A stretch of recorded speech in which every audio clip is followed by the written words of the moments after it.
How to hide mutual friends on Facebook. Follow this step.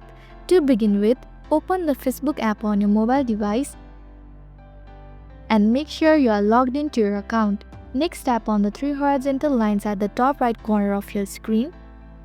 From here, click on Settings and Privacy. From the drop-down menu, select Settings. Now scroll down and look for the Audience and Visibility category. Under this section, choose how people find and contact you. Then look at the option labeled Who can see your friend list and open it. By default, this might be set to public. At this point, choose Only Me to make your friend list completely private. This means that only you will be able to view your full list of Facebook friends. Once selected, hit Save at the bottom of the screen. And your mutual friends are now hidden from everyone else. That's all. Now you know how to hide mutual friends on Facebook.